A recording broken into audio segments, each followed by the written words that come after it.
નમસ્કાર અને સ્વાગત છે આપ સૌનું આજની આ વિશેષ ચર્ચામાં. આજે આપણી પાસે છે ને જૈન દર્શનના 10 લક્ષણ ધર્મ પર આધારિત કેટલાક ઘણા ઊંડા વિચારો છે. એના પર આપણે વાત કરીશું. આ એવા 10 ગુણો છે જેને ધર્મ કહ્યા છે.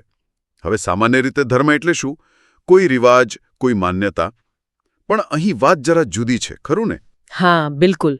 અહીં ધર્મ એટલે કોઈ બહારની ક્રિયા નહીં, પણ આત્માનો સ્વભાવ. બરાબર.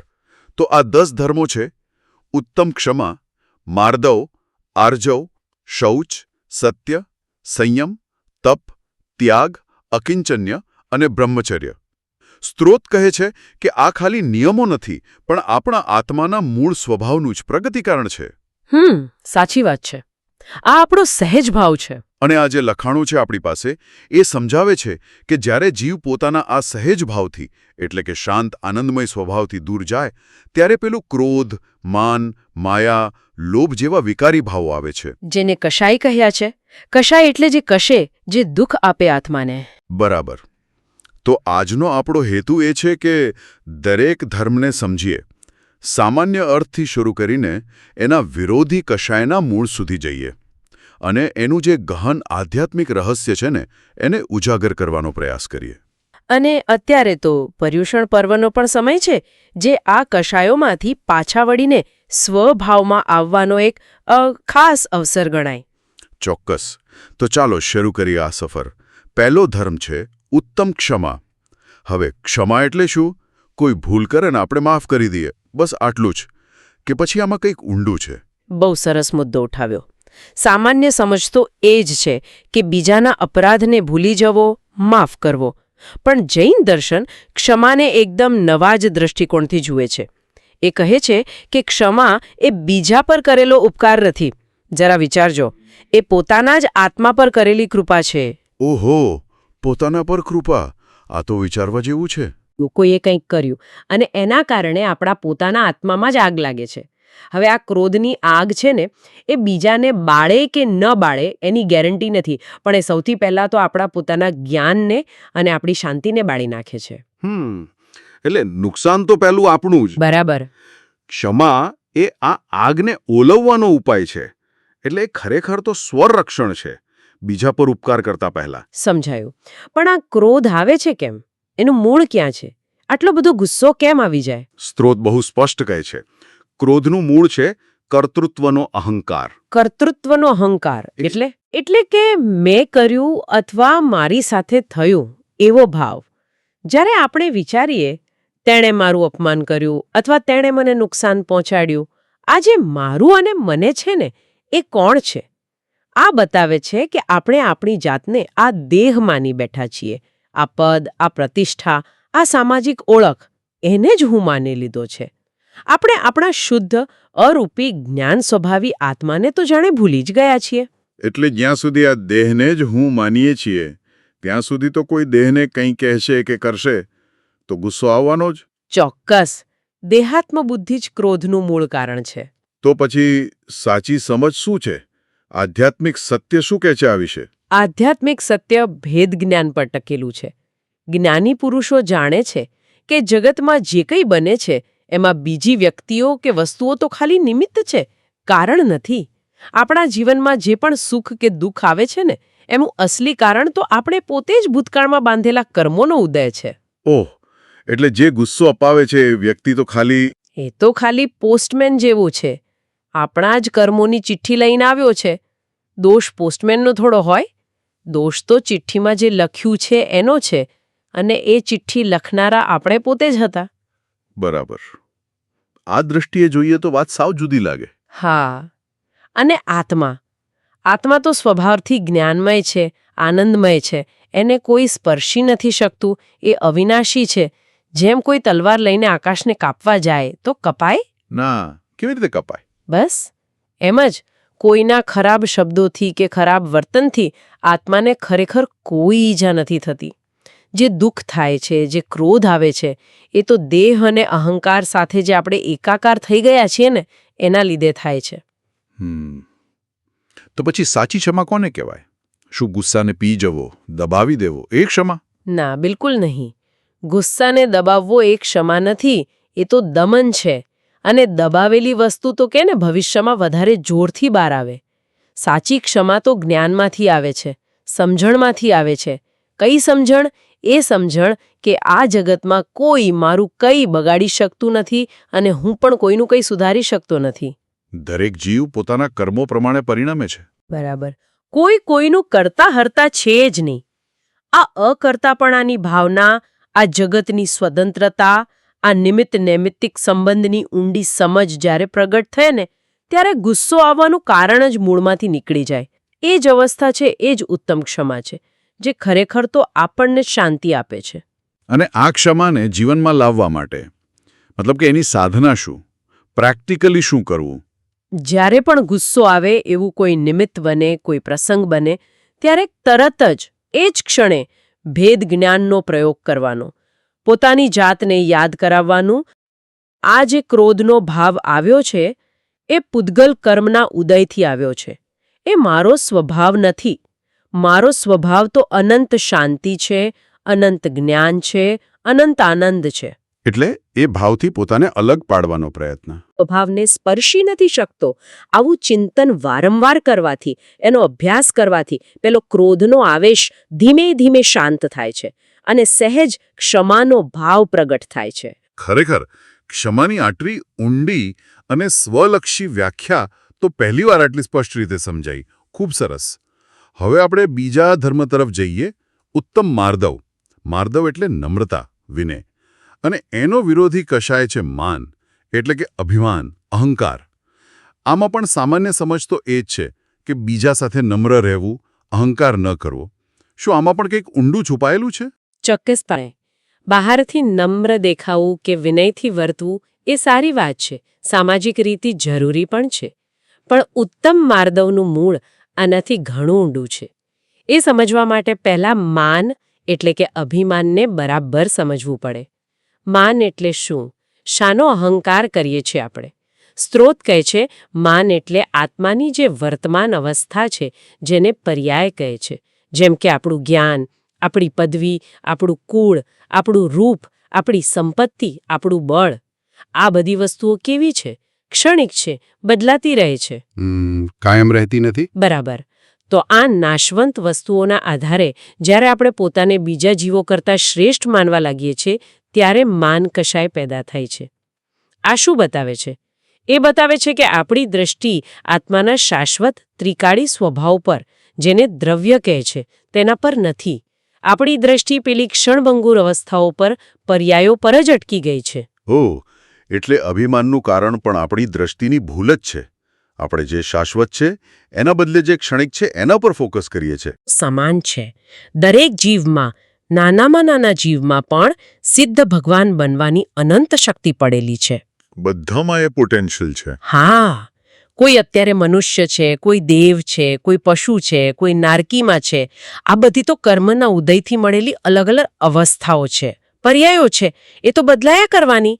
પણ અંદર જે ચૈતન્ય તત્વ છે, જે આત્મદ્રવ્ય છે, એ તો બધામાં એક સરખું જ છે. તો પછી જ્ઞાન, પદ, ધન જેવી ક્ષણિક પર્યાયોના આધારે શ્રેષ્ઠતાનો દાવો ક્યાં ટકે? એનો અહંકાર કરવાનો અર્થ શું રહે? સાચી વાત. એટલે સાચું માર્દવ એટલે કોઈની સામે દબાઈને રહેવું, લાચાર બની જવું કે પછી પોતાની જાતને સાવ નકામી ગણવી એ નથી. એને તો લઘુતા ગ્રંથિ કહેવાય. સાચું માર્દવ તો પોતાના ત્રિકાળી, ધ્રુવ, શુદ્ધ આત્મતત્વની ઓળખમાંથી, એની ગરિમામાંથી જન્મે છે. આ બહુ રસપ્રદ વાત કહી. એટલે સાચી નમ્રતા લાચારીમાંથી નહીં, પણ આત્મજ્ઞાનમાંથી આવે છે. સેલ્ફ વર્થમાંથી આવે છે. એકદમ સાચું. જ્યારે વ્યક્તિ પોતાના અનંત ગુણોના ભંડાર, એવા શુદ્ધ આત્મ સ્વરૂપને જાણે છે, એને અનુભવે છે, ત્યારે એને બહારની આ ક્ષણિક ઉપાધિઓ, પદવી, સન્માન, સિદ્ધિઓ, એનું અભિમાન રહેતું જ નથી. એ તુચ્છ લાગે છે. એ સમજે છે કે જ્ઞાન, શક્તિ, સુખ આ બધું તો મારો સહજ સ્વભાવ છે. એ કોઈ મારી કમાણી નથી કે જેનું હું ગુમાન કરું. જેમ સૂરજ પ્રકાશ આપવાનું અભિમાન કરે, ના, એ તો એનો સ્વભાવ છે. બરાબર. એમ જ્ઞાની પોતાના સહજ ગુણોનું અભિમાન નથી કરતા. ઉલટું માનતો જ્ઞાન મેળવવાના દરવાજા બંધ કરી દે છે. કેમ? કારણ કે અભિમાની વ્યક્તિ શું માને? મને બધી ખબર છે, મારે કોઈની પાસેથી કંઈ શીખવાની જરૂર નથી, એટલે શીખવાની વૃત્તિ જ મરી જાય. હા. જ્યારે માર્દવ એટલે કે નમ્રતા વ્યક્તિને ગ્રહણશીલ બનાવે છે, નવું શીખવા માટે તૈયાર કરે છે, વિનય ગુણ પ્રગટાવે છે. તો પછી આ માર્દવ ગુણને કેળવવા માટે શું કરવું? માનને કેવી રીતે ઓગાળવો? એનો અભ્યાસ શું? જ્યારે પણ મનમાં કોઈ પોતાના ગુણનો, પદનો, સિદ્ધિનો અહંકાર જાગે, અભિમાન આવે, ત્યારે તરત જ પોતાની જાતને સવાલ પૂછવાનો, હું જેનો અહંકાર કરી રહ્યો છું, શું તે શાશ્વત છે? શું તે મારા આત્માનો મૂળ સ્વભાવ છે? શું આ દેહ, આ પદ, આ જ્ઞાન, આ સંપત્તિ, શું આ બધું કાયમ મારી સાથે રહેશે? એટલે એની ક્ષણભંગુરતાનો વિચાર કરો. હા, આ ચિંતન કરવાથી માનની નિરર્થકતા સમજાશે. સાથે સાથે બીજો અભ્યાસ એ કરવાનો કે બધા જ જીવોમાં નાનામાં નાની કીડી હોય કે મોટામાં મોટો હાથી, ગરીબમાં ગરીબ માણસ હોય કે અજ્ઞાનીમાં અજ્ઞાની, દરેકમાં પોતાના જેવું જ શુદ્ધ ચૈતન્ય તત્વ રહેલું છે એ જોવાની દ્રષ્ટિ કેળવવી. સમદૃષ્ટિ કેળવવી. બરાબર. આ સમદ્રષ્ટિ અને પોતાના શાશ્વત સ્વરૂપનું ચિંતન, આ બે ઉપાય કરવાથી પર્વત જેવો માન પણ બરફની જેમ ઓગળી જાય છે અને સહજ માર્દવ ગુણ પ્રગટ થાય છે. પર આવીએ ઉત્તમ આર્જવ. આર્જવ એટલે સરળતા, નિષ્કપટતા, મન, વચન અને કાયામાં એકરૂપતા હોય તે. અને એનો વિરોધી કશાય છે, માયા, એટલે કે કપટ, છળ, વાંકાચૂકાપણું. આની પાછળ શું કારણો છે? કેમ લોકો કપટ કરે છે? હા, આર્જવ એટલે રુજુતા, સીધાપણું, એકદમ સરળ, પારદર્શક. જ્યારે માયા એટલે વક્રતા, વાંકાપણું. આપણા સ્ત્રોત બહુ સ્પષ્ટ કહે છે કે આ માયા, આ કપટ શા માટે ઉદ્ભવે છે. એના મૂળમાં મુખ્યત્વે બે કારણો હોય છે, એક ભય અને બીજું લોભ. ભય અને લોભ કેવી રીતે? કાં તો આપણને કંઈક ગુમાવી દેવાનો ડર લાગે, જેમ કે સાચું બોલીશ તો નોકરી જતી રહેશે કે સંબંધ તૂટી જશે, એટલે આપણે જૂઠ્ઠું બોલીએ, કપટ કરીએ. અથવા તો કંઈક અયોગ્ય રીતે મેળવી લેવાનો લોભ હોય, જેમ કે બીજાને છેતરીને પૈસા કમાઈ લેવા. ક્યારેક વારી આપણી પોતાની કોઈ નબળાઈ હોય, કોઈ ભૂલ કરી હોય કે કોઈ અસુરક્ષાની ભાવના હોય, એને છુપાવવા માટે પણ માણસ કપટનો સહારો લે છે. આ બધું શું બતાવે છે? એ જ કે વ્યક્તિ પોતાના સત્ય સ્વરૂપમાં સ્થિત નથી, એ ડગમગી રહ્યો છે. જ્યારે આત્માનો મૂળ સ્વભાવ કેવો છે? સ્ફટિક મણી જેવો, એકદમ નિર્મળ, પારદર્શક, સરળ. એમાં કોઈ ગાંઠ નથી, કોઈ વક્રતા નથી. માયા આત્માના આ સહજ, સરળ પરિણમનમાં બાધા નાખે છે, વિક્ષેપ પાડે છે. અને એનાથી કર્મબંધન પણ થતું હશે. હા, અને એ પણ કેવા અત્યંત ચીકણા, જટિલ કર્મો બંધાય છે માયાથી. શાસ્ત્રોમાં તો એને માયા શલ્ય કહ્યું છે. શલ્ય એટલે કાંટો. જેમ શરીરમાં કાંટો ખૂંચેલો રહે ત્યાં સુધી ચેન ન પડે, એમ માયારૂપી કાંટો આત્માને સતત દુઃખ આપે છે. એટલે એમ કહી શકાય કે માયાચારી કરનાર વ્યક્તિ પોતાની જ જાળમાં ફસાઈ જાય છે. બરાબર કહ્યું. માયા કરનાર વ્યક્તિ કદાચ થોડા સમય માટે કોઈ લાભ મેળવી લે, કોઈને છેતરી લે, પણ એ અંદરથી ક્યારેય શાંત નથી રહી શકતો. એ સતત એક પ્રકારની બેચેનીમાં, ડરમાં જીવે છે. ક્યારે મારું કપટ પકડાઈ જશે? એનો આત્મા મલિન રહે છે. જ્યારે આર્જવ ધર્મ એ આત્મવિશ્વાસની નિશાની છે, નિર્ભયતાની નિશાની છે. જે વ્યક્તિ આત્મસ્થિત છે, જે પોતાના સત્ય સ્વરૂપને જાણે છે, જે એમાં સંતોષ માને છે, એને કંઈ છુપાવવાની જરૂર જ નથી. એને કોઈને છેતરવાની જરૂર જ નથી. એનો વ્યવહાર એકદમ સહજ હોય. હા. નદીના પ્રવાહ જેવો, સ્વાભાવિક, સરળ, પારદર્શક. અને આ સરળતા જ આત્માને હળવો બનાવે છે, નિર્ભાર બનાવે છે, પરમ શાંતિનો અનુભવ કરાવે છે. અહીં પરમ આર્જવની વાત પણ કરવામાં આવી છે. એનો શું અર્થ છે? શું એ ખાલી બીજા સાથે જ સરળ રહેવું એટલું જ? ના, એનાથી પણ ઊંડો અર્થ છે. પરમ આર્જવ એટલે માત્ર બીજા સાથે જ નિષ્કપટ રહેવું એમ નહીં, પણ પોતાની જાત સાથે પણ નિષ્કપટ રહેવું. પોતાની જાત સાથે નિષ્કપટ. એ કેવી રીતે? એટલે આપણા મનમાં જે ભાવો ઉઠે છે, ભલે ને સારા હોય કે ખરાબ, શુભ હોય કે અશુભ, એને પોતાની જાતથી છુપાવવા નહીં. ઘણીવાર શું થાય, આપણા મનમાં કોઈ ખરાબ વિચાર આવે તો આપણે એનાથી ડરી જઈએ, આપણે એને દબાવી દઈએ, જાણે એ આવ્યો જ નથી, આપણે આપણી જાતને છેતરીએ. પણ પરમ આર્જવ કહે છે કે ના, જેવો ભાવ ઉત્પન્ન થાય તેને સ્વીકારો, તેને જાણો કે હા આ ભાવ મારામાં ઉત્પન્ન થયો છે. એના પ્રત્યે રાગ કે દ્વેષ કરવાને બદલે એનાથી પણ અલિપ્ત રહીને માત્ર એના જ્ઞાતા દ્રષ્ટા બનો. આ જે સ્વ પ્રત્યેની ઈમાનદારી છે, પારદર્શકતા છે, એ જ પરમાર્જો છે. આ તો બહુ ઊંચી વાત છે. આ આંતરિક સરળતા કેવી રીતે કેળવાય? એની સાધના શું? એની સાધના માટે સૌથી પહેલું પગલું છે પોતાના મનોભાવો પ્રત્યે સતત જાગૃત રહેવું. અવેરનેસ, આત્મનિરીક્ષણ કરવું, જોવું કે શું મારા વિચારો, મારા શબ્દો અને મારા કાર્યો ત્રણેયમાં સુમેળ છે, કન્સિસ્ટન્સી છે. જો એમાં મેળ ન ખાતો હોય, વિસંગતતા દેખાય, તો સમજવું કે ક્યાંક વક્રતા છે, ક્યાંક માયા છે. પછી એનું મૂળ કારણ શોધવાનો પ્રયત્ન કરવો. મોટે ભાગે એ કારણ કોઈ ઊંડો ડર હશે, કોઈ લોભ હશે કે કોઈ અસુરક્ષાની ભાવના હશે. અને એ મૂળ કારણને સમજવાથી?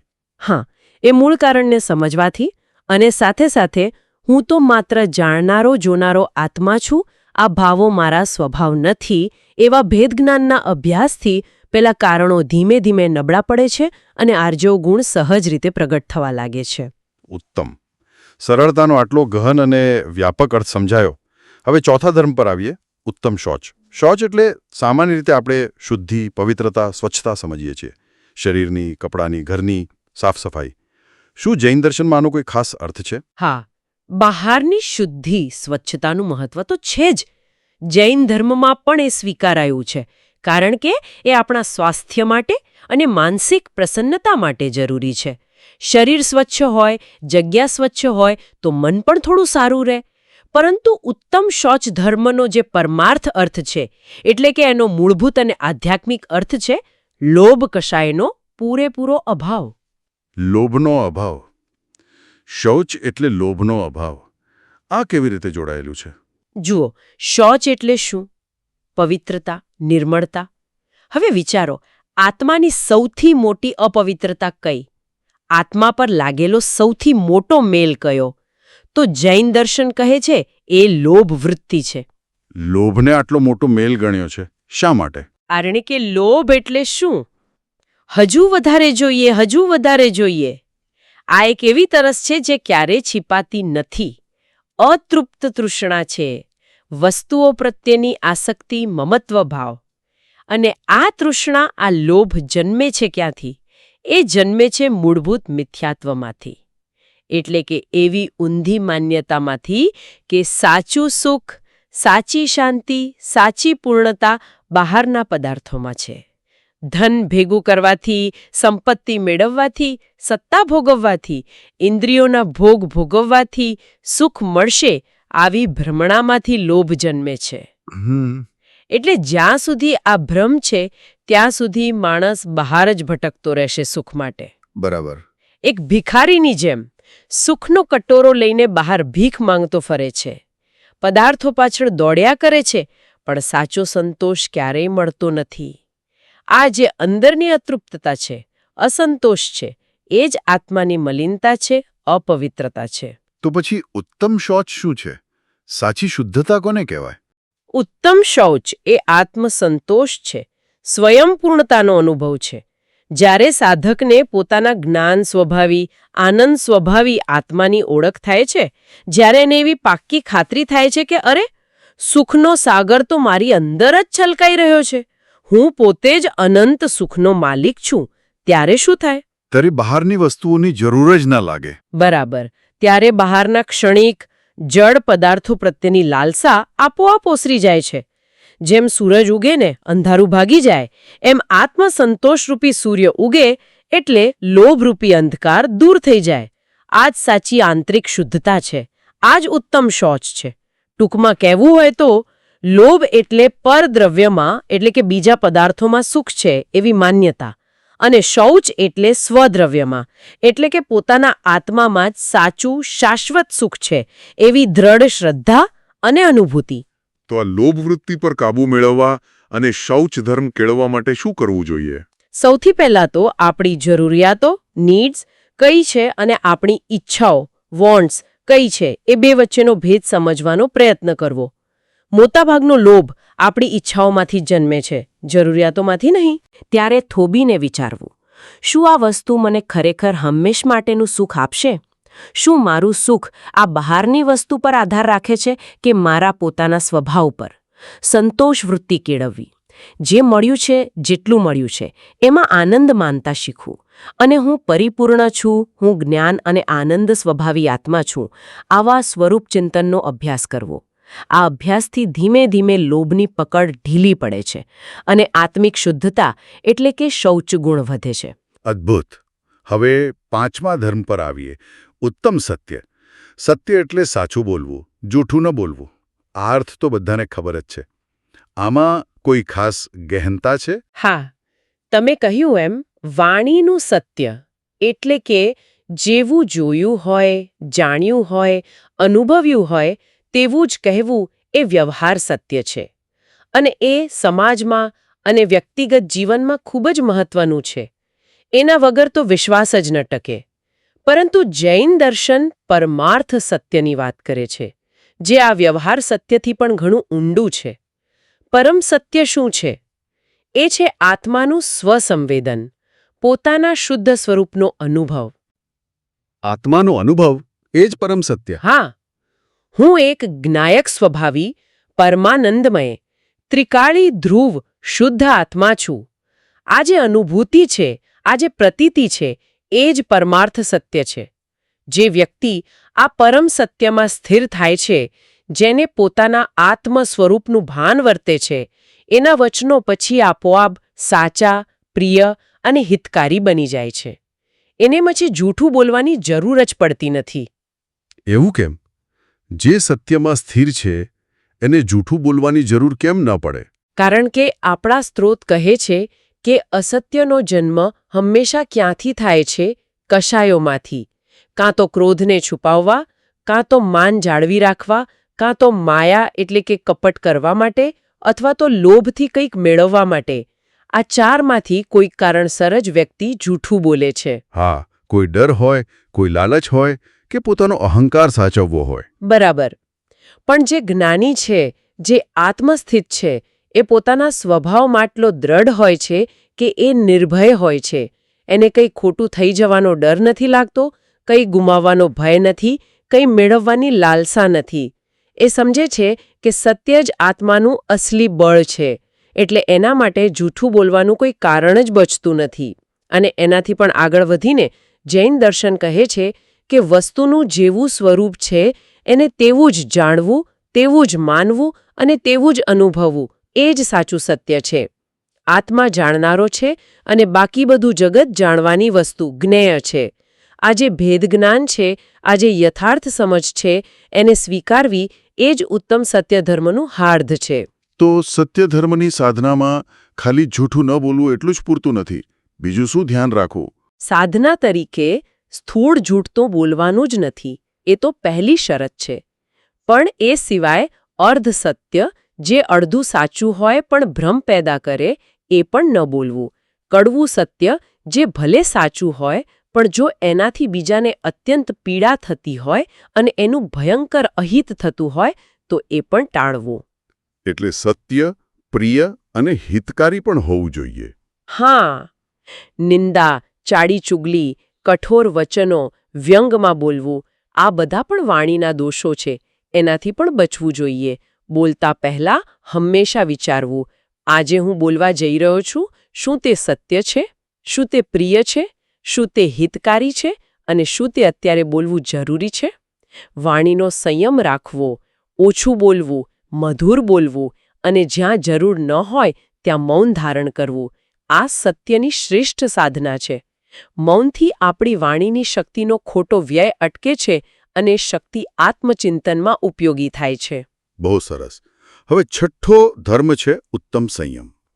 સંયમ એટલે આપણે સામાન્ય રીતે સમજીએ છીએ કે ઇન્દ્રિયો અને મન પર કાબૂ રાખવો, નિયંત્રણ રાખવું. આ સમજ બરાબર છે. હા, વ્યવહારિક અર્થમાં એ બરાબર છે, પણ ઉત્તમ સંયમનો જે ગહન અર્થ છે એ શબ્દમાં જ છુપાયેલો છે. સમ-યમ. સમ એટલે સમ્યક પ્રકારે, સારી રીતે, બરાબર, અને યમ એટલે રમણ કરવું, સ્થિર થવું, નિયંત્રિત કરવું. એટલે કે સમ્યક પ્રકારે પોતાના શુદ્ધ આત્મસ્વભાવમાં રમણ કરવું, એમાં જ સ્થિર રહેવું તે ઉત્તમ સંયમ છે. આ માત્ર ઇન્દ્રિયોને બળજબરીથી દબાવી દેવી કે મનને પરાણે રોકી રાખવું નથી. એ તો દમન કહેવાય. સંયમ એ સમજણપૂર્વકનું આંતરિક રૂપાંતરણ છે. તો પછી અસંયમ શું છે? અસંયમ એ આપણા આત્માની શક્તિનો, આપણી ચેતનાનો સતત બહાર વહી જતો પ્રવાહ છે. કોના દ્વારા વહે છે? 5 ઇન્દ્રિયો: સ્પર્શ, રસ, ગંધ, રૂપ, શબ્દ અને મન. આ 6 દરવાજામાંથી આપણી ચેતના સતત બહારની દુનિયાના વિષયોમાં દોડતી રહે છે. આનાથી શું થાય છે? આત્માની જે અનંત શક્તિ છે, જેને અનંત વીર્ય કહ્યું છે, એનો ભયંકર અપવ્યય થતો રહે છે અને જીવ સંસારમાં જ ભટકતો રહે છે. એટલે સંયમ એટલે આ શક્તિના અપવ્યયને અટકાવીને એને યોગ્ય દિશામાં વાળવી? બરાબર. ઉત્તમ સંયમ એ આ ચેતનાના પ્રવાહને બહારથી પાછો વાળીને અંદરની તરફ, એટલે કે પરભાવમાંથી સ્વભાવ તરફ લઈ જવાની કળા છે. અને આ કેવી રીતે થાય? જ્યારે સાધક પોતાના આત્મ સ્વભાવનો થોડો પણ અનુભવ કરે છે, જ્યારે એને પોતાના આત્માના અતિન્દ્રિય આનંદનો એક છાંટો પણ ચાખવા મળે છે, ત્યારે એને પેલી 5 ઇન્દ્રિયોના વિષયો, ગમે તેટલા સારા ભોજન હોય, સુંદર દ્રશ્યો હોય, મધુર સંગીત હોય, એ બધું અત્યંત નીરસ, ક્ષણિક અને તુચ્છ લાગવા માંડે છે. જેવી રીતે અમૃત ચાખ્યા પછી? હા, જેમ કોઈને અમૃત ચાખવા મળે પછી એને કાંજી પીવાનું મન થાય? ના થાય. એમ જ આત્માનંદના અનુભવ પછી ઇન્દ્રિય સુખની લાલસા આપોઆપ શાંત થઈ જાય છે. એટલે સાચો સંયમ એ પરાણે ઇન્દ્રિયોને રોકવી તે નથી, પણ આત્મામાં એટલી પ્રીતિ, એટલી રમણતા જાગવી કે ઇન્દ્રિયોના વિષયો તરફ જવાનું મન જ ન થાય. આત્મામાં જ લીન રહેવું, તે જ પરમ સંયમ છે. આ સંયમ કેળવવાની સાધના કેવી રીતે કરવી? રોજબરોજના જીવનમાં આનો અભ્યાસ કઈ રીતે શક્ય બને? એની સાધના માટે આપણી ઇન્દ્રિયો જે પ્રવૃત્તિઓ કરે છે, આપણે જે જોઈએ છીએ, સાંભળીએ છીએ, સૂંઘીએ છીએ, ચાખીએ છીએ, સ્પર્શીએ છીએ, અને આપણું મન જે વિચારો કરે છે, એ બધા પ્રત્યે સતત જાગૃત રહેવું. એ પ્રવૃત્તિઓમાં કે વિચારોમાં તન્મય થઈ જવાને બદલે એનાથી થોડા અલગ રહીને એના જ્ઞાતા દ્રષ્ટા બનવાનો અભ્યાસ કરવો. હું આ જોનારો છું, પણ આ દ્રશ્ય નથી. હું આ સાંભળનારો છું, પણ આ શબ્દ નથી. હું આ વિચારનારો છું, પણ આ વિચાર નથી. હું તો આ બધાથી ભિન્ન, માત્ર જાણનારો શુદ્ધ ચૈતન્ય છું. સાક્ષી ભાવ કેળવવો. હા, આ સાક્ષી ભાવ કેળવવાથી ઇન્દ્રિયો અને મન પરનો મોહ ધીમે ધીમે ઘટશે. જે શક્તિ બહાર વિષયોમાં અને નકામા વિચારોમાં વેડફાઈ રહી હતી, તે બચશે. અને પછી એ શક્તિને આપણે સ્વાધ્યાય, ધ્યાન, આત્મચિંતન જેવા સારા કામોમાં વાપરી શકીશું. આમાં પ્રાણી સંયમ એટલે કે જીવોની હિંસા ન કરવી, અને ઇન્દ્રિય સંયમ, ઇન્દ્રિયોના વિષયોથી બચવું, બંને આવી જાય છે. સરસ. હવે 7મો ધર્મ છે ઉત્તમ તપ. તપ શબ્દ સાંભળીએ એટલે તરત જ ઉપવાસ, ભૂખ્યા રહેવું, શરીરને કષ્ટ આપવું, આવા જ વિચારો આવે. શું આ જ તપ છે? જો બહારથી શરીરને થોડું કષ્ટ આપવું, જેમ કે ઉપવાસ કરવા, ઓછું ખાવું, ઠંડી ગરમી સહન કરવી, એ પણ તપનો એક પ્રકાર છે. એને બાહ્ય તપ કહેવાય છે અને એનું પણ મહત્વ છે. પરંતુ જૈન દર્શનમાં તપનો જે મૂળ અર્થ છે, જે વ્યાપક અર્થ છે, એ ખૂબ ગહન છે. શાસ્ત્રોમાં એક સૂત્ર છે, ઈચ્છા નિરોધો તપઃ. ઈચ્છાઓનો નિરોધ એ જ તપ. બરાબર. આપણી જે ઈચ્છાઓ છે, વાસનાઓ છે, એના પર વિજય મેળવવો, એને નિયંત્રિત કરવી, એ જ સાચો તપ છે. તપ શબ્દનો અર્થ જ છે તપવું. જેમ સોનાને અગ્નિમાં તપાવીએ તો શું થાય? એનો મેલ બળી જાય અને શુદ્ધ સોનું બહાર આવે. બસ એ જ રીતે જ્ઞાન, ધ્યાન અને વૈરાગ્યની અગ્નિમાં જ્યારે આત્મા તપે છે, ત્યારે એની સાથે ચોંટેલા જે કર્મના મેલ છે, એ બળી જાય છે અને આત્મા શુદ્ધ થાય છે. એટલે તપનો મુખ્ય ઉદ્દેશ શરીરને સૂકવવાનો નથી, પણ કર્મોને બાળીને આત્માને નિર્મળ બનાવવાનો છે. તમે બાહ્ય તપ અને આભ્યંતર તપની વાત કરી. એ બંને શું છે અને એમાં શું ફરક છે? હા, જૈન આગમોમાં કુલ 12 પ્રકારના તપ કયા છે.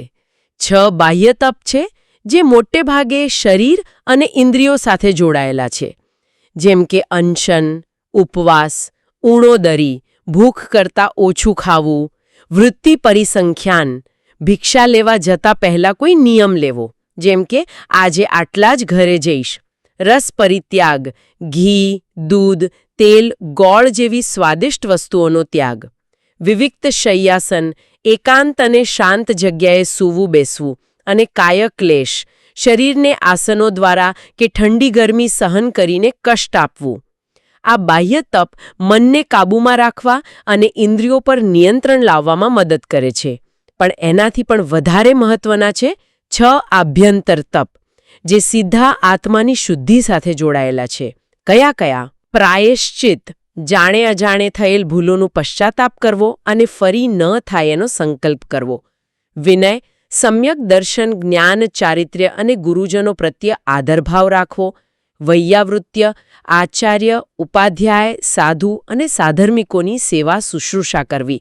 સ્વાધ્યાય, જ્ઞાનનો અભ્યાસ કરવો, શાસ્ત્રો વાંચવા, વિચારવા, પ્રશ્નો પૂછવા. વ્યુત્સર્ગ, શરીર અને ભોગો પ્રત્યે આ મારું છે એવા મમત્વ ભાવનો ત્યાગ કરવો. અને છેલ્લે ધ્યાન, ચિત્તને એકાગ્ર કરીને પોતાના આત્મ સ્વરૂપમાં લીન થવાનો પ્રયત્ન કરવો. તો શું આનો અર્થ એ થયો કે બાહ્ય તપ કરતાં આભ્યંતર તપ વધુ મહત્વના છે? હા, કારણ કે આભ્યંતર તપ સીધા જ કર્મોની નિર્જરાનું, એટલે કે કર્મોના નાશનું કારણ બને છે. બાહ્ય તપ ત્યારે જ સાચા અર્થમાં સફળ ગણાય જ્યારે તે આભ્યંતર તપ કરવામાં મદદરૂપ બને.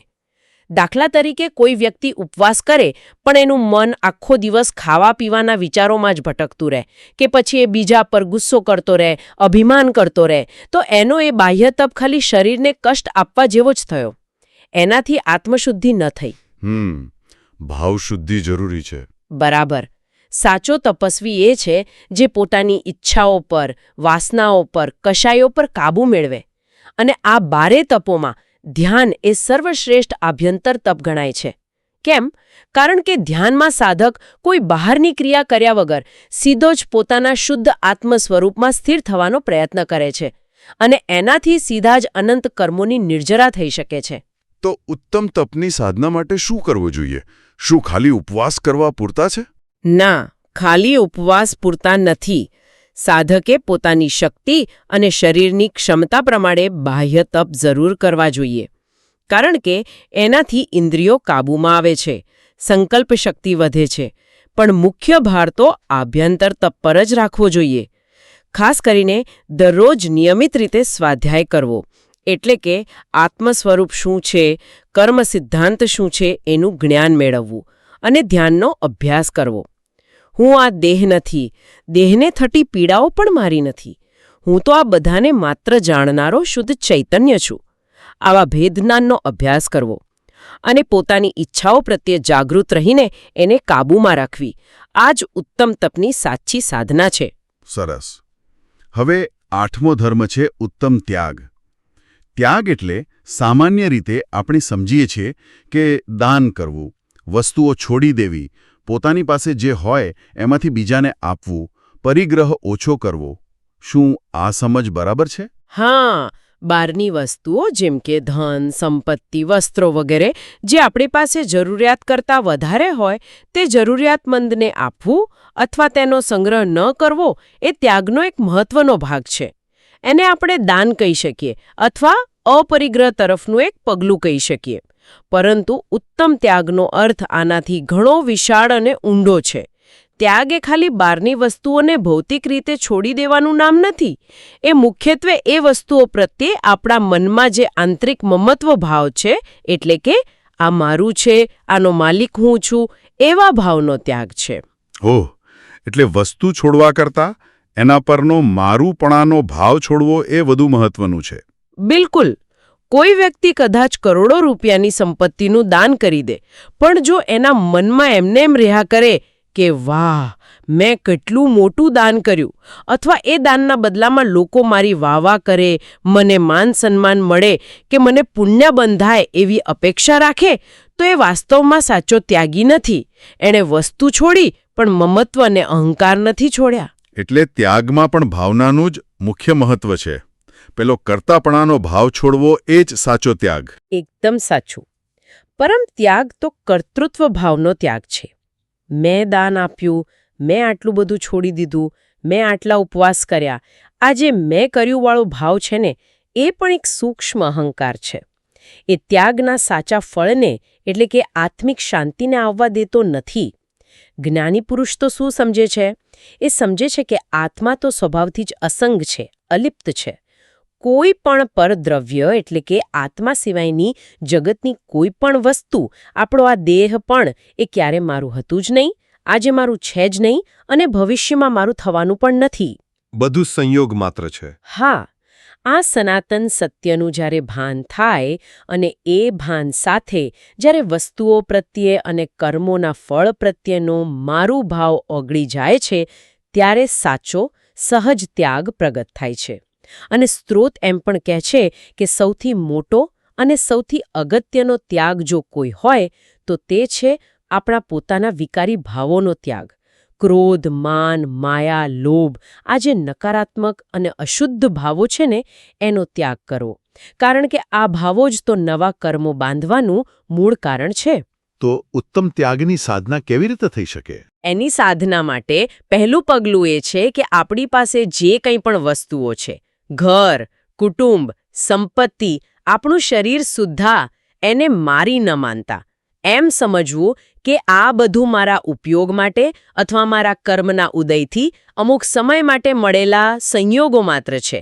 આના પર મારી માલિકી નથી. બીજું, જ્યારે દાન આપીએ ત્યારે કર્તાપણાનો ભાવ ન રાખવો. એમ વિચારવું કે આ વસ્તુ મારા કર્મના કારણે મારી પાસે આવી હતી, હવે બીજાના કર્મના કારણે તેની પાસે જઈ રહી છે, હું તો ખાલી નિમિત્ત છું. અને ત્રીજું અને સૌથી મુખ્ય, પોતાના મનમાં જે ક્રોધ, માન, માયા, લોભ જેવા નકારાત્મક ભાવો ઉઠે એના પ્રત્યે જાગૃત થઈને એને પોતાના શુદ્ધ સ્વભાવથી જુદા જાણીને એને છોડવાનો, એનો ત્યાગ કરવાનો નિરંતર પ્રયત્ન કરવો. આ આંતરિક ત્યાગ જ સાચો ઉત્તમ ત્યાગ છે. ત્યાગ પછી 9મો ધર્મ આવે છે, ઉત્તમ અકિંચન્ય. આ શબ્દ થોડો ઓછો સાંભળવામાં આવે છે. કિંચન એટલે કંઈક, અકિંચન એટલે કંઈ નહીં. આનો અર્થ શું થાય? તમે શબ્દનો અર્થ બરાબર પકડ્યો. કિંચન એટલે કંઈક પણ, થોડું પણ, જરાક પણ. અકિંચન્ય એટલે કંઈ પણ મારું નથી એવો દ્રઢ ભાવ, એવી પ્રતીતિ, સંપૂર્ણ અપરિગ્રહ, સંપૂર્ણ નિસ્પૃહતા. ઉત્તમ અકિંચન્ય એ ખરેખર તો ઉત્તમ ત્યાગની જ પરાકાષ્ઠા છે, એનું સહજ પરિણામ છે. ત્યાગમાં હજુ પણ કંઈક છોડવાનો ભાવ રહેલો છે, એક પ્રયત્ન દેખાય છે. જ્યારે અકિંચન્ય એ એવી સહજ જ્ઞાન દશા છે જ્યાં એવું પાક્કું થઈ ગયું છે કે મારું કંઈ છે જ નહીં, તો હવે છોડવાનું શું રહ્યું? એટલે કે છોડવાનો પ્રયત્ન પણ નથી કરવાનો, કારણ કે મારું કંઈ છે જ નહીં. બરાબર. આ અવસ્થામાં સાધકે પરમ સત્યનો અનુભવ કરે છે કે આ અનંત બ્રહ્માંડમાં મારા શુદ્ધ જ્ઞાન દર્શન સ્વભાવી આત્મા સિવાય મારું અણુ માત્ર પણ કંઈ નથી. આ દેહ, આ મન, આ વાણી, મારા પુણ્ય પાપના પરિણામો, મારા બાંધેલા કર્મો, આ બધું પણ મારા શુદ્ધ આત્મ સ્વરૂપથી ભિન્ન છે, પર છે, મારું નથી. એટલે સંપૂર્ણપણે પરદ્રવ્યથી ભિન્ન થઈને પોતાના આત્મ સ્વરૂપમાં જ સ્થિર થઈ જવું.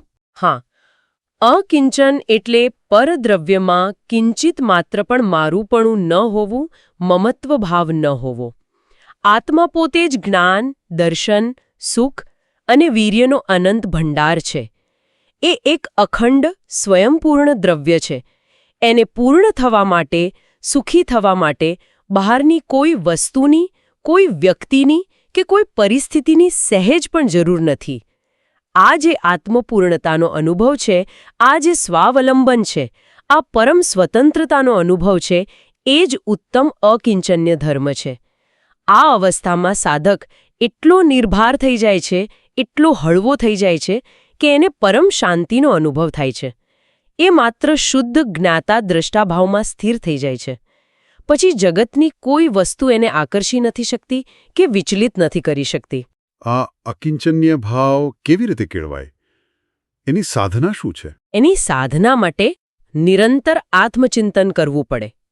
હું એક શુદ્ધ, બુદ્ધ, નિત્ય, અસંગ, જ્ઞાનાનંદ સ્વભાવી આત્મા છું. આ ભાવનાનું સતત રટણ અને મનન કરવું.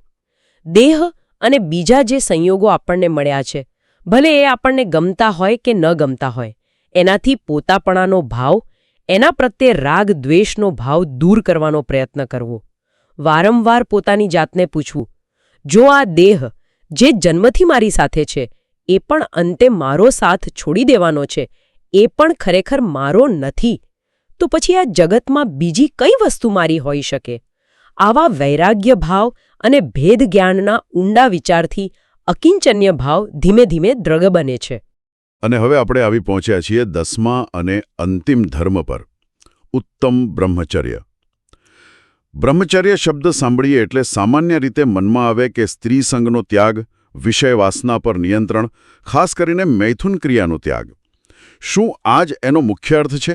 જો સ્થૂળ રીતે મૈથુન અને બીજી બધી વિષય વાસનાઓનો ત્યાગ કરવો એ બ્રહ્મચર્યનો એક અત્યંત મહત્વનો અને અનિવાર્ય ભાગ છે, એમાં કોઈ જ શંકા નથી. પરંતુ ઉત્તમ બ્રહ્મચર્યનો જે આધ્યાત્મિક અર્થ છે એ આના કરતાં ઘણો વ્યાપક અને ઘણો ઉચ્ચ છે. હકીકતમાં ઉત્તમ બ્રહ્મચર્ય એ આગળના જે નવે ધર્મોની આપણે વાત કરીને એ બધાનો સાર છે, એનું શિખર છે. શબ્દને જ સમજીએ. બ્રહ્મ પ્લસ ચર્ય. અહીં બ્રહ્મ એટલે શુદ્ધ આત્મા, પરમાત્મા સ્વરૂપ, અને ચર્ય એટલે એમાં રમણ કરવું, એમાં લીન રહેવું, એમાં વિચરણ કરવું, એનું આચરણ કરવું. એટલે બ્રહ્મચર્યનો સર્વોચ્ચ અને પરમાર્થ અર્થ છે પોતાના શુદ્ધ આત્મ સ્વભાવમાં સ્થિર થવું, આત્મરમણતા, સ્વસ્વરૂપમાં લીનતા. એટલે કે બ્રહ્મચર્ય એટલે આત્મામાં લીન થવું. આ થોડું વધારે સ્પષ્ટ કરશો. હા, જ્યારે સાધકની ચેતના બહારના વિષયોમાંથી, ઇન્દ્રિયોના ભોગોમાંથી પાછી વળીને પોતાના શુદ્ધ, જ્ઞાન આનંદમય આત્મ સ્વરૂપમાં સ્થિર થાય છે, જ્યારે એ પોતાના આત્માના સહજ સુખનો અનુભવ કરે છે, ત્યારે એને જે અનંત, અતિન્દ્રિય એટલે કે ઇન્દ્રિયોથી પરેનો આનંદ મળે છે, એની સરખામણીમાં પેલું પાંચેય ઇન્દ્રિયોના વિષય ભોગથી મળતું સુખ કેવું લાગે છે ખબર છે? કેવું? અત્યંત તુચ્છ, ક્ષણિક, આકુળતા પેદા કરનારું અને હકીકતમાં તો દુઃખનું જ કારણ લાગે છે. આ જે આત્માનંદની અનુભૂતિ છે એમાં જ મગ્ન રહેવું એ જ સાચું બ્રહ્મચર્ય છે. જે આ આત્માનંદમાં લીન છે એને પછી બહારના વિષયોમાં ભટકવાની, સુખ શોધવાની જરૂર જ રહેતી નથી. તો પછી અબ્રહ્મચર્ય શું છે? આ બ્રહ્મચર્ય એ પોતાના સાચા બ્રહ્મ સ્વરૂપને એટલે કે શુદ્ધ આત્માને ભૂલી જવું અને આ દેહને જ હું માની લેવો, આ ભ્રાંતિ છે. અને પછી આ દેહની ઇન્દ્રિયો દ્વારા બહારના પદાર્થોમાં સુખ શોધવાનો જે વ્યર્થ પ્રયાસ છે એ અબ્રહ્મચર્ય છે. તે આત્માની અનંત શક્તિ, અનંત વીર્યનો સૌથી મોટો દુરુપયોગ છે, સૌથી મોટો અપવ્યય છે. એટલે ઉત્તમ બ્રહ્મચર્ય એ ખાલી સ્થૂળ મૈથુનનો ત્યાગ નથી, પણ મનથી, વચનથી અને કાયાથી, ત્રણેય યોગથી, સર્વ પ્રકારની વિષય વાસનાઓથી સંપૂર્ણપણે મુક્ત થઈ જવું અને પોતાની સમગ્ર ચેતના અને શક્તિને આત્મકેન્દ્રિત કરવી, સ્વસમ્મુખ કરવી તે છે. જ્યારે જીવ પોતાના આત્મામાં જ રમે છે, પોતાના આત્મામાં જ વિચરે છે, ત્યારે તે સાચા અર્થમાં બ્રહ્મચારી કહેવાય છે. આ પરમ બ્રહ્મચર્યની સાધના કેવી રીતે કરવી? એની સાધના માટે સૌથી પહેલાં તો શાસ્ત્રોના અભ્યાસ દ્વારા, જ્ઞાનીઓના ઉપદેશ સાંભળીને આત્મ સ્વરૂપના અનંત આનંદ વિશે જાણવું અને ઇન્દ્રિય સુખ કેટલું ક્ષણિક અને દુઃખદાયી છે એનું ચિંતન કરવું.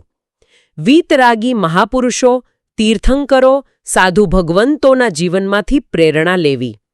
આપણી જે શક્તિ અને ઊર્જા ઇન્દ્રિયોના વિષયોમાં અને નકામી વાતોમાં વેડફાઈ જાય છે એને ઊર્ધ્વગામી બનાવી.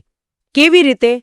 ધ્યાન દ્વારા, જપ દ્વારા, સ્વાધ્યાય દ્વારા, વ્રત નિયમ પાળીને, સેવા કરીને. દેહની નશ્વરતા અને આત્માની અમરતાનું સતત સ્મરણ રાખવું. અને હકીકતમાં આપણે જે આગળ 9 ધર્મોની વાત કરીને એ બધાનું પાલન કરવું એ જ ઉત્તમ બ્રહ્મચર્યની ભૂમિકા તૈયાર કરે છે. જેમ જેમ ક્ષમાથી ક્રોધ ઓછો થાય, માર્દવથી માન ઓછો થાય, આર્જવથી માયા ઓછી થાય, શૌચથી લોભ ઓછો થાય, એમ કરતાં કરતાં ચિત્ત શુદ્ધ અને સ્થિર થતું જાય છે અને પછી આત્મવ્રમણતા એટલે કે બ્રહ્મચર્ય સહેજ બનતું જાય છે. બ્રહ્મચર્ય એ જાણે કે બધા ધર્મોનું ફળ છે. ખૂબ જ વિસ્તૃત અને ઊંડાણપૂર્વક આપણે આજે આ 10 ધર્મોને સમજવાનો પ્રયાસ કર્યો. આખી ચર્ચા પરથી મને તો એવું લાગે છે કે આ 10 લક્ષણ ધર્મો કોઈ અલગ અલગ નિયમો નથી, પણ ખરેખર તો એક જ શુદ્ધ આત્માના સ્વભાવના 10 જુદા જુદા પાસા છે જે બધા એકબીજા સાથે જોડાયેલા છે. તમે બિલકુલ સાચું સમજ્યા. જેમ સોનું હોય તો એમાં પીળાશ હોય, ચમક હોય, વજન હોય, કઠણતા હોય. આ બધું અલગ અલગ નથી, એ બધું મળીને જ સોનું બને છે. તેવી જ રીતે આત્મામાં ક્ષમા, માર્દવ, આર્જવ, શૌચ, સત્ય, સંયમ, તપ, ત્યાગ, અકિંચન્ય અને બ્રહ્મચર્ય આ બધા ગુણો એકરૂપ થઈને જ રહેલા છે. આ જ આત્માનો સહજ, શુદ્ધ સ્વભાવ છે.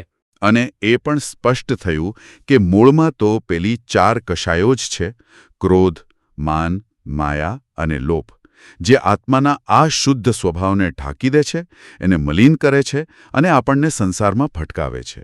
હા, મુખ્યત્વે આ 4 જ છે.